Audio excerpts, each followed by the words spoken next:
เมาเชียร์ยา เมาเชียร์ยา มือฉี่มือเชียร์ผู้เดียวลูกหลานมันคมเห็นแต่ว่าเห็นมันถกหรือมันเชียร์ อยากเห็น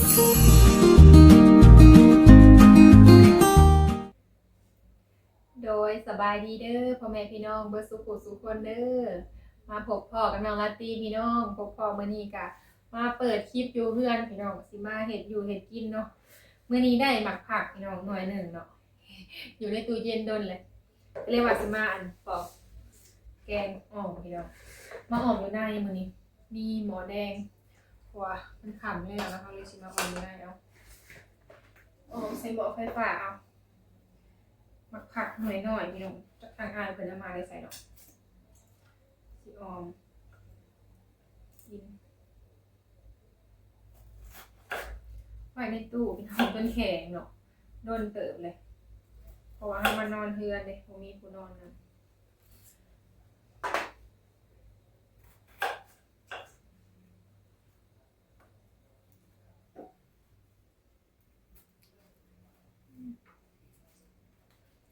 เราก็เอาในมันออกก่อนเนาะออกมาผักใส่หมูพี่น้องมื้อนี้พอดีสิเฮ็ดแนวกินให้แม่ตู้นำพี่น้องเลยเพราะว่าเฮากับบ่ได้ค่อยอยู่ช่วงนี้ก็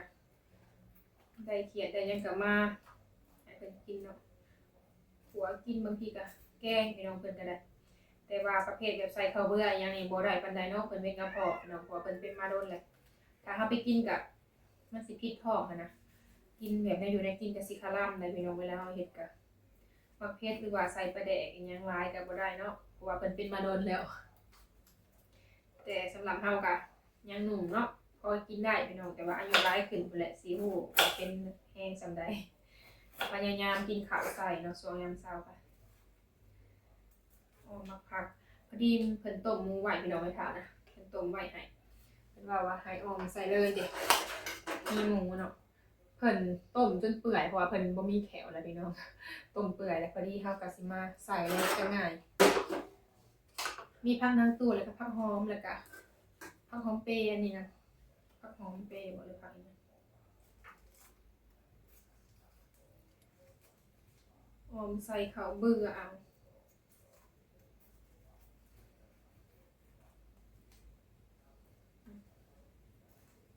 วันนี้มานั่งผู้เดียวได้พี่น้องมื้อนี้มานั่งอยู่เพื่อนคนเดียวไปถามเพิ่นเบิ่งนางขาเนาะเฮาก็สิมาออมแนวกินสุกจังเพิ่นกินแม่เก่งมันก็เมื่อบ้านแล้วพี่น้องเพราะว่าเพิ่นมีเวียกเนาะเพิ่นก็เลยว่าเมื่อแล้วเมื่อคนเดียวบัดนี้มีเวียกทางบ้าน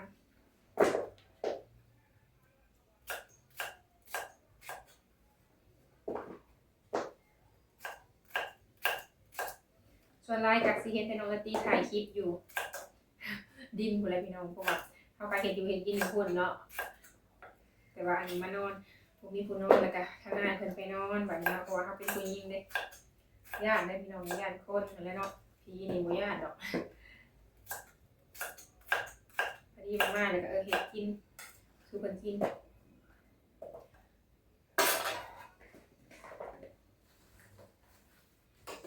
พักนักตู่กะพอดีคักเลยเฮาสิตาเพิ่นเองเนาะมันแก่ผล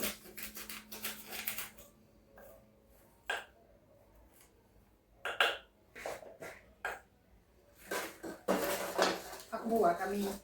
สิใส่อันตำยานางใส่น้ำลงเขียวๆอันนี้สิเป็นผักบัวน้องอยากใส่ก็ได้เนาะมันหอมแซ่บปลาดิบเพิ่งมันก็ไปล้างพร้อมกันเลยอันนี้สิเป็นอันใบยะนางเนาะไว้ตำใส่กับข้าวเบื่อเนาะพี่น้องนี่แต่ว่าเฮาสิมาตำไปล้างอันนี้ก่อนล้างมาแล้วพี่น้องบัดนี้เฮาล้างมาแล้วเลยเนาะมีผักหอมบัวแล้วก็มีผักนางตู่พี่น้องอันนี้สิเป็นหมากผักเนาะแต่ว่าเฮาสิเอาผักลงก่อนมันจังเปื่อยเมื่อยหน่อยพี่น้องหมากผักหอมเนาะหลายเติบเลยนี่หมักกินเนาะแซ่บเด้เฮาล้างแล้วแหละตำข้าวเบื่อพี่น้องตำข้าวเบื่ออันข้าวเบื่อกับ ใบยานางพี่น้องเขาตำเอาเนาะสูตรแบบธรรมชาติแต่เก่าเพิ่นก็สิตำเอาพี่น้องบ่เน้นยอมเนาะแต่ซุมื้อนี้เพิ่นก็สิปั่นหรือว่าผู้มีเครื่องปั่นก็ยอมก็ได้ใส่ได้น้ำเขียวๆน่ะอันนี้เฮาใส่ข้าวเบื่อกับใบยานางก็สิเฮ็ดให้สีสันแซ่บพี่น้องหอมใบยานางเนาะหลายพี่น้องแถวเรือนเนาะก็มีอยู่โขกกันใหญ่ๆเลยเพราะว่าตัวหน่อยก็เอาไปกินใหม่แล้วเอาไปตำใหญ่อยู่น้ำกินเอาใส่มะเขือหน่อยหนึ่งเนาะอย่าเผ็ด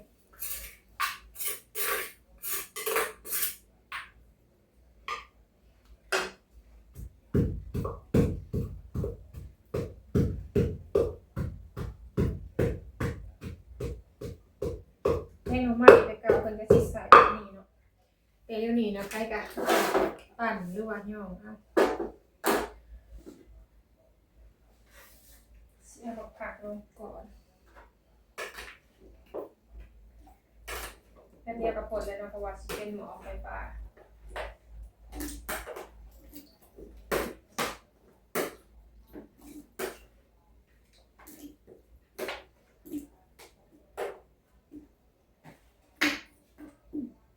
เพราะว่าหมูเขาต้มแล้วเลยเนี่ยเขาก็เลยต้มผักก่อนนะ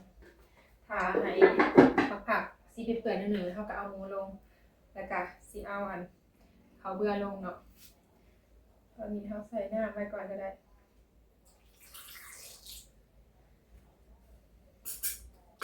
เป็นเบิกน้ำมันอยู่พี่น้องตอนนี้นะแต่ว่ามันก็คือสิบ่มีแบบมันเป็นเนื้ออันเป็นบริลินนะในข้าวกะทิผสมใส่กับน้ำเนาะสิเป็นสีขุ่นๆน้องแซ่บน้ำยานาเขียว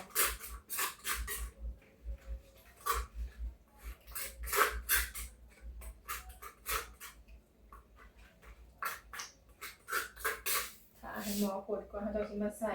ข้าวเบื่อแล้วก็สิมาปรุงเนาะใส่ปลาแดกเนาะเกลือหมูกะสุกแล้วเดี๋ยวสิมาแกงเนาะเปิดผ่ามาบานี่ผดแล้วพี่น้องมือวายทานใจแห้งเนาะมันก่อนเนาะข้าวต้มไห่หมักผักอ่อนเนาะเอาหมูลงไปก่อนหมูข้าวต้มไว้ใส่เครื่องหอมพี่น้อง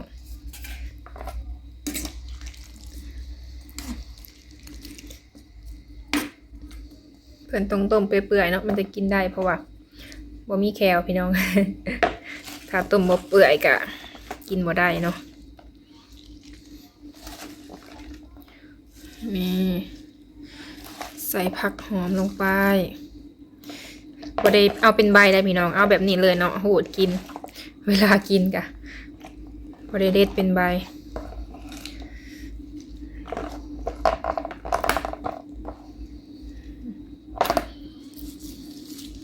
เดี๋ยวมันสิโยกลงไป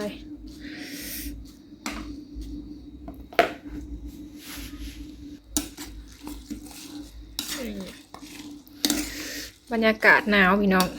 กินแบบแนวอุ่นๆเนาะเพราะว่าช่วงนี้อากาศหนาวเท่าใดมื้อเลยยังบ่เช้าอยู่แต่เฮาสิใส่ปลาแดกแล้วก็แป้งนัวพี่น้องใส่ปรุงรสเนาะเฮาสิมาใส่แป้งนัวก่อนเนาะ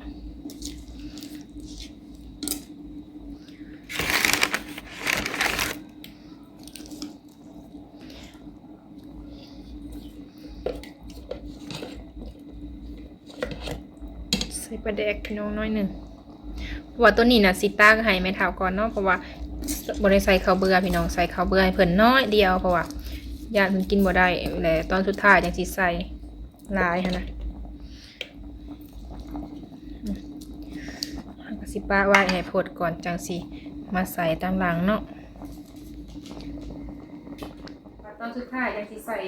ข้าวเบื่อพี่น้องตัวนี้น่ะบ่ได้ใส่แค่น้อยเดียวเพราะว่าญาติแม่เฒ่าเพิ่นกินบ่ได้พี่น้องเพราะว่ากระเพาะเนาะแบบนี้ก็เป็นกระแสเลยพี่น้องแทบสิบ่มีมะเขือเลยเนาะ เป็นกินไม่ได้เพศกะบริกินมันเก็บโดนแล้วเนาะมันเก็บโดนไปเป็นคาร่ำเอาสิไข่นะพี่น้องเท่ากับเป็นกระหูโตเป็นดีอะไรเป็นกระหูกิน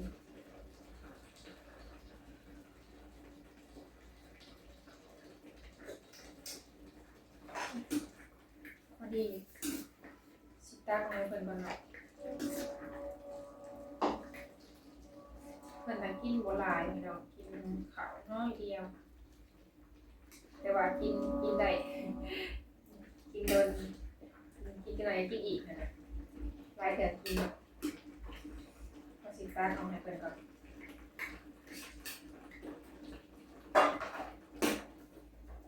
ตอนสุดท้ายแล้วมาใส่ข้าวเบื่อพี่น้องกัน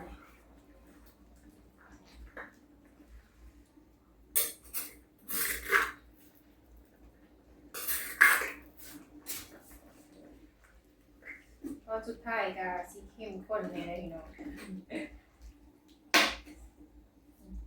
เขาใส่น้ำข้าวเบื่อน้ำยานางเนาะมันก็สีขาวสีสันนะปลาไว้มันกดก็จะโป่งมันตัวนี้กันเขาตักออกให้ไม่ถามเลยพี่น้องดิซ้ำนี่นะเพิ่นน่ะกินบางทีกับบ่เบิดซ้ำมาเฮ็ดกินอยู่เพื่อนพี่น้องมื้อนี้กันอายมันก่อนญาติเขาเบื่อไหมก็เลยได้ลงเนาะตัวนี้นะสิเข้มข้นแน่น้อยนึงเนาะเพราะว่าเราใส่ข้าวเบื่อหลายสุกแล้วเนาะบัดนี้ตัวนี้ใส่ข้าวเบื่อหลายพี่น้องแซ่บๆเนาะเข้มข้นแห้งกระดูกหมูพี่น้องเนาะต้มไว้แล้วก็มาใส่ตามหลังอันนี้เขาใส่ยานางนำเนาะตามใบยานางใส่สิแซ่บเด้อพี่น้องถ้าทำบ่ใส่ใบยะนางมันก็สิเป็นน้ำจางเนาะก็บ่แซ่บหอมทวนๆมาเด้อพี่น้องเด้อกินข้าวนำกันอ้อหมูใส่หมักผักเนาะถ้าเฮาใส่ข้าวเบื่อนี่ก็สิเป็นอ้อมพี่น้องถ้าบ่ใส่ข้าวเบื่อก็เป็นแกงเนาะมีใบอันนางตู่พี่น้องหอมๆเลยกินข้าวแรงมาเฮ็ดแนวอยู่แนวกินสู่แม่เฒ่าเพิ่นกินพี่น้องเอ้ยมื้อนี้ก็พี่น้องแล้วเลยเด้อพี่น้องเด้อบัดนี้พาแม่ตู้มากินน้ำพี่น้องเลยสบายดีได้ไหมเด้อสบายดีโดยกินข้าวไปพี่น้องกินข้าวปุ๊บลูกสาวแม่เฒ่าเพิ่นมาอยู่น้ำพี่น้องเลยเนาะแบบแนวสิแบบนี้นะแม่เนาะแต่ว่าฮู้ได้พี่น้องบ่ได้อันบ่ค่อยมาวนปานใดหั่นนะเพิ่นก็สิอยู่แบบนี้เนาะเวลาเขากินข้าวนะมี2ถ้วยพี่น้องกิน2คนเพราะว่าเพิ่นเป็นกระเพาะเขาเลยบ่ใส่กันข้าวเบื่อแล้วก็มะเขือเนาะมีแต่ใส่ผักให้กับหมูเพิ่นต้มไว้ให้พี่น้องเอ้ยมาได้กินข้าวเด้อมื้อนี้มากินข้าวอยู่เทือนกินข้าวเด้อลูกหลานทุกคนเพิ่นเบิ่งหนังพี่น้องเอ้ยพาเพิ่นมากินตอนนี้กำลังขาดตอนเบิ่งหนังยังไงช่วงนี้แม่คนกล้าขาดต้นจับย่างบ่น้องสดหมูกับแต่เช้านี่พี่น้องต้มไว้นะเป็นต้มไว้ให้แล้วก็มากับพี่ได้เฮ็ดเลยส่วนลายก็สิไปนอนเก็บอยู่ดินใหม่พี่น้องนี่ครับแ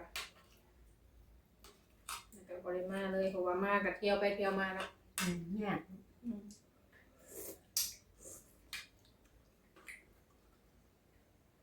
มันถามกับไปทุกมื้อพี่น้องตัวลังๆนะมันไปเสียหยาเนาะเมื่อแล้วบ่แม่แล้วจะไปจังมื้อก็รวมเบิดที่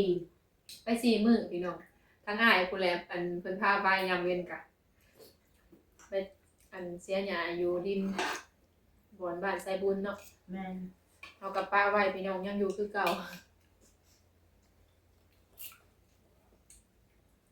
มีมะกล้วยมีหัวที่ไข่หัวคาปลูกไว้แม่นมะพร้าวแห้งมะพร้าวแห้งก็มีบ่มี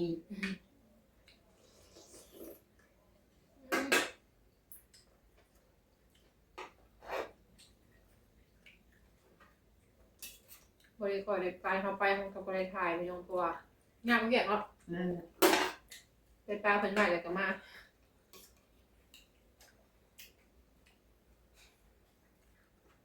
หยากับมีบ่แม่นมีแต่หยาอยู่ไปแล้วแม่เนาะแม่บ่มีบ่มีบ่ nhặt nên nhà nhung อืม เอาเทียนปีกายนี่จะยาแนวอื่นแหละ จนหลงพี่น้องเฮากะไปกะแบบเฮ็ดเวียกแนวอื่นหั่นน่ะฮอดบ่มีเวลาไปเจาะช่วงนี้ผัดเฮ็ดแนวบ่ถาวใครแต่ว่าแล้วพี่น้องเนาะแล้วก็ใคร แล้วหรือเปล่า แล้วบัดนี้พอได้บังลมเนาะบังลมบังแดด แม่ แต่ก่อนเพิ่นนอนในดินพี่น้อง นั่นนี่หลักจีน แม่นอนในดินเลย เป็นไม้ห้องน้อยหนึงเพิ่นเฒ่าเนาะเห็นนั่นแหละ ใหม่มันบ่ค่อยมี หายากซุมื้อนี้ ใหม่ดินเป็นโฮมให้ ห่วงก็ได้พี่น้องซุมื้อนี้นะยากเนาะตัดกะถ้าเฮาบ่ฮู้ก็ยากแต่เก่าไปตัดบ่ได้มีไผหายนำเนาะ แม่มันยังไม่ทันได้เจริญเป็นดงอยู่ ยังน้อยพี่น้องไปตัดยังญาติแล้ว ไปก็ไม่เท่าตอนยังน้อย บ้านไทยบุญมี แม่น ลมตะลุดถีบลมรอบ ค่อนข้างมันพี่น้องบ่คือเดี๋ยวนี้เลย ไปคนเดียวน่ะบ่กล้า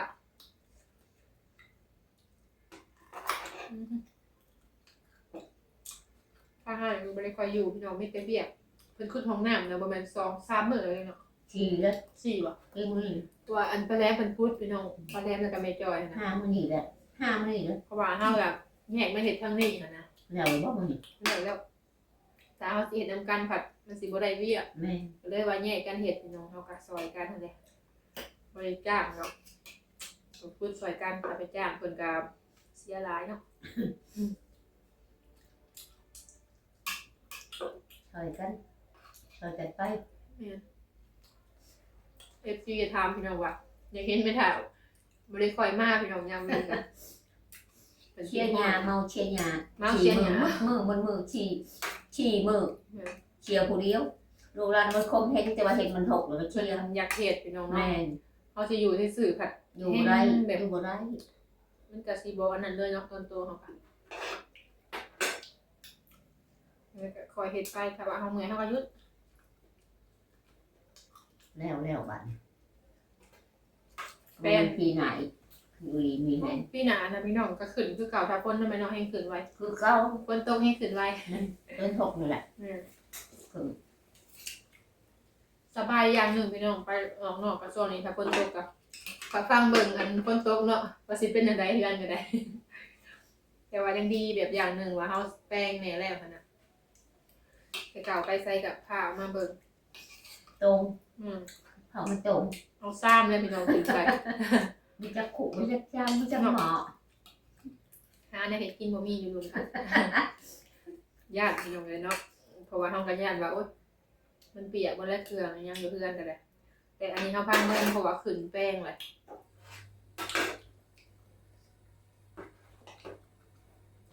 เป็นหนังผู้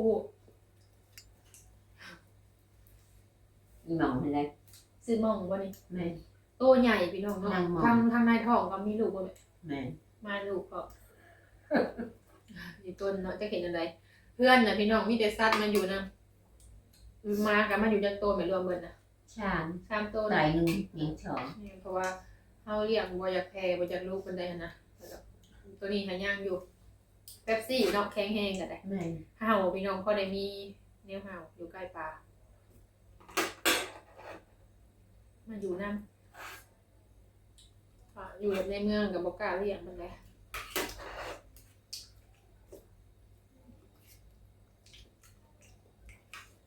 เดี๋ยว อิ่มบ่ กินเริ่มกิน ร้อนอากาศหนาวพี่น้องมันถาวจนออกนอกบ่ได้ อาบน้ำได้บ่แม่ ได้อาบไปเลยบริการอาบน้ำอาบคุ้ม ถ้าหนาวน่ะบ่อยากให้อาบเลยว่าเย็นได้พี่น้องเย็นฮอดสมองพุหนาวเนาะ ตอนเที่ยงนะ เพราะว่าผู้เฒ่าเนาะวงการทานบ่นะคือเล็กน้อย กระด่างตายหนาว เป็นหวัดก็ได้มื้อแล้วพี่น้องเพราะว่าไปอยู่ในหมู่หลายคนบ่เศร้า แม่ ไผก็เป็นแล้วก็ติดเลย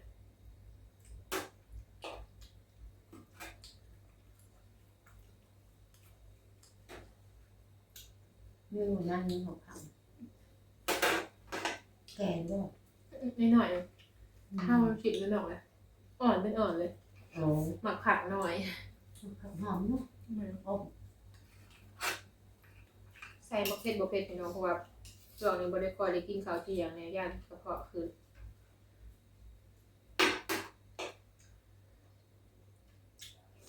อิ่มแล้ว อิ่มแล้วพี่น้องกินอยู่ที่ประมาณนี้แหละ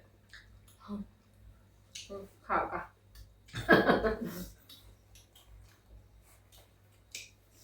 ไม่มากเขาตอนแรกเขาอะไรแล้ว